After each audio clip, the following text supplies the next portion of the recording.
Hello everyone, আসসালামু আলাইকুম। Welcome to my another blog. আজকে সকাল সকাল চলে গেলাম ছাদে। ছাদে গিয়ে দেখি চারপাশে কুয়াশা। জানি না ভিডিওর মধ্যে কুয়াশা দেখা যাচ্ছে কি না যাচ্ছে। যাই হোক, এদিকে আমি দেখতেছি আর কোথায় কোথায় কুয়াশা। আর ভিডিও করতে গেলে সকালের ভিউটা অনেক সুন্দর আসছে, তাই চলে গেলাম ছাদে। আর চারপাশে দেখতেছি কোথায় কোথায় কুয়াশা আছে। আর সূর্যের দেখা তো পাওয়াই যাচ্ছে না। সূর্য কখন উঠবে তাও জানা নাই, কারণ আমি অনেক সকালবেলা ঘুম থেকে উঠে ছাদে চলে গেছিলাম। আর এদিকে আকাশ তো দেখতেই আছি যে আকাশের অবস্থা কেমন।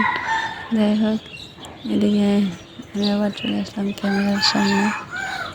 আর এখন দেখেন আমার ছাদের পান গাছ আর অ্যালোভেরা গাছগুলো, এগুলো ছাড়া আর আমি কী করবো বলেন। অ্যালোভেরা গাছ কেন ভালো লাগে। যাই হোক, যদি ভিডিওটি ভালো লাগে থাকে লাইক কমেন্ট অ্যান্ড শেয়ার করে দেবেন। দেখা হবে নতুন একটি ভিডিও নিয়ে। ততক্ষণ ভালো থাকবেন। আল্লাহ হাফেজ।